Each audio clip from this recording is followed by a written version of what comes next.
മരുഭൂമിയെ പരിശോധിച്ച് നോക്കുക. ഈ ജലാശയം അവിടെ ഉണ്ടോ ഇല്ലയോ എന്ന് പരിശോധിച്ചറിഞ്ഞാൽ പിന്നെ സംശയമില്ല.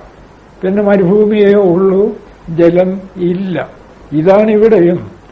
ഇവിടെയും അകത്തോട്ട് പോയി പരിശോധിക്കുക. വലിയ പ്രയാസമൊന്നുമില്ല. ആവർത്തിച്ച് വേദാന്തം, ഗീത ഒക്കെ പറയുന്നു. രാഗദ്വേഷങ്ങൾ അകറ്റൂ, ഭേദചിന്ത അകറ്റൂ. ഇത് മായ.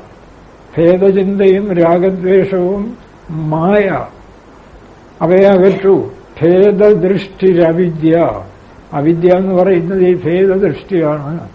അത് അകറ്റുമ്പോൾ സ്വയം നിങ്ങളതായിത്തീരും. നിങ്ങളതിനെ അറിയാൻ പോകണ്ട. നിങ്ങൾ ആനന്ദസ്വരൂപമായ ബോധമായി ഉള്ളിലും പുറത്തും വികസിക്കുന്നു. ഇതാണ് വേദാന്തത്തിന്റെ ഉജ്ജ്വലമായ പ്രഖ്യാപനം. അതിന് ഞാനിതെടുത്തു പറയുന്നത്, അപ്പം നമുക്കൊന്നും ഇത് പറ്റില്ല. നമുക്കെല്ലാവരും ആർക്കാ പറ്റുക? നമുക്ക് പറ്റിയില്ലെങ്കിൽ പിന്നെ ആർക്കാ ഇത് പറ്റാൻ പോകുന്നത്? ഇത്രയേ വേണ്ടൂ. അത് ചെയ്യാൻ ആർക്കും മനസ്സില്ല. ഇവിടെ കിടന്ന് ഈ രാഗദ്വേഷങ്ങളിൽ പുഴുക്കളെ പോലെ പെടയുക.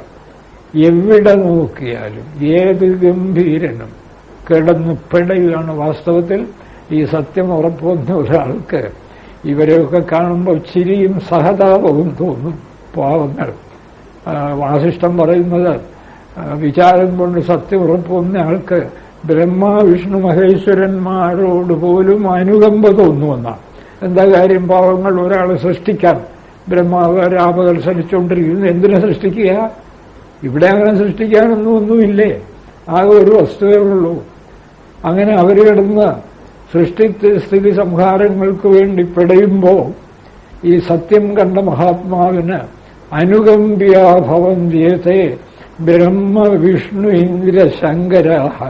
ബ്രഹ്മാവ്, വിഷ്ണു, ഇന്ദ്രൻ, ശങ്കരൻ, ഇവരോടൊക്കെ പോലും പാവങ്ങൾ കഷ്ടം. സത്യമറിയാതെ എന്തുമാത്രം കഷ്ടപ്പെടുന്നു. ഒരു പ്രയോജനവുമില്ല. ബ്രഹ്മാവ് ഇത്രകാലവും സൃഷ്ടിച്ചു, ശിവൻ സംഹരിച്ചു. ഇവിടെ ആർക്കെന്താ പ്രയോജനം? അവർക്കും വല്ല പ്രയോജനമുണ്ടോ? സൃഷ്ടിച്ചതൊക്കെ കുറെ കഴിയുമ്പോൾ സംഹരിക്കണം, പിന്നെയും സൃഷ്ടിക്കണം. ഇതെന്തൊരു ഏർപ്പാടിത്! ഇത് വെറുമൊരു ഇന്ദ്രജാലം. ഗുരുദേവൻ പറയുമ്പോൾ മഹേന്ദ്ര ജാലമെല്ലാം. അതുകൊണ്ട് അറിവത് ധർമ്മിയല്ല, ധർമ്മമാം. ഈ അരുളിയ ധർമ്മി അദൃശ്യമാകയാലേ കാണുന്നതൊക്കെ വെറും ധർമ്മം, ഇല്ലാത്ത കാഴ്ചകൾ. ധർമ്മം എന്ന് വെച്ചാൽ എന്താ?